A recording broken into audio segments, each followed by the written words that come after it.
Is that correct? So in 2010, we filled out the application in January, and you know, we were still paying the full payment amount to Bank of America. And in, I think it was March, they sent us paperwork and said, yeah, we're giving you a 3-month modification. And it you know, brought it down about $150 a month, which doesn't sound like a lot, but was a huge amount for us. We were like, oh, okay, this is good. And so we just continued to pay it, and they send you the statement out, and the statement says, if you've gotten into a modification agreement with Bank of America, continue to pay the modified amount. Okay, even after the 3 months was over, you know, we just continued to pay the modified amount because what the Bank of America statement says to pay the modified amount. So we did, and you know, we're up till when we came to do our paperwork with Brian and Patrick, we were still paying that modified amount because we had never gotten anything that said, okay, don't pay this amount. But we did get bills that said, okay, you're past due, and you know, so we got fees on top of fees and late notices and all this kind of thing, but we never received okay, you have to start paying the original amount again. We were they just requested new paperwork all of the time, and then said they didn't get enough. Yeah, so Wasn't it my impression that after some point, then they wanted that money back? The money that they had given you a break on, you know, hey, we saved you $150 a month and you're not approved, and now we'd like that money back. We never got we got an initial not approved in late in 2010. We put an appeal in. The appeal was granted in February of 2011, something like that. So meantime, we're just paying the modified amount. But now the statement's showing you owe us this much is for fees, this much is for late charges. When they told us they were going to really take care of us. They were going to give us a person that was dedicated to our account, which they said would really mean something, because when they would call us with collection calls, or when we would call them saying what in the world's going on, you could get somebody in Atlanta, you could get somebody in Washington, D.C., and Los Angeles, anywhere, and they never really had all the information.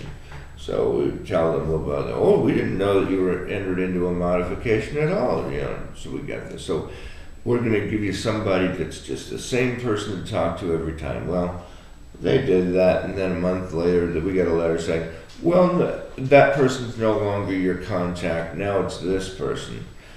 And another month later, the next person. Among these people, which now they are billing themselves or saying that they are from the office of the president and CEO. I really think that's just to make themselves sound more important. But one of these ladies said, you know what, you're right. You should have never been paying anything but the modified amount. You are doing exactly the right thing. None of those fees apply. None of those late charges apply. You don't owe a penny. But it has to show up that way on the paperwork until such time as the 30-year loan is paid off. That's always going to show that way. But you don't really owe anything beyond your $630, $660 it was, $660 a month for the next, whatever it is, 25 years. yeah, you know, even the people that were designated to be our representative didn't return our calls. True. You know, it's like, okay, and what are you gonna do? You know, we documented all of our calls, all of our correspondence, anytime that we called them, how many times I called them, how many times I left a voicemail for them. And, you know, sometimes it was like 25 different calls that I had made. This was the point at which we contacted Senator Rich's office. Talked to a really nice lady named Bev, and she said, you know, this really doesn't fall under our purview, but since so many Idahoans are having problems with this, we're going to help you out. So I guess she had a devoted contact at Bank of America. She talked to them. We immediately got a phone call. It was funny because we had left, you know, messages and messages, like 20 messages, and no return call, no return call. We contacted Senator Rich's office, who contacted their contact at B of A, and what do you know?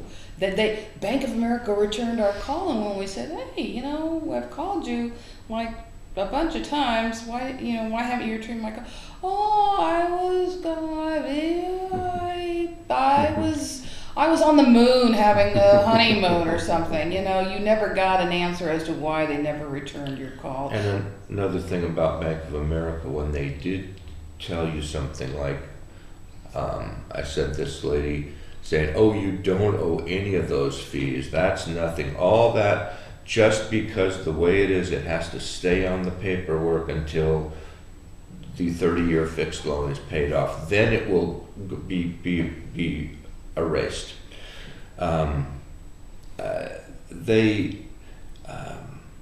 won't ever put anything in writing. Yeah, they would never put that in writing, and we weren't really taping the telephone calls, which I guess we should have been doing. But that's the case. That thing this lady said was never put in writing. Yeah, they can tell you one thing, and then, you know, it's recorded.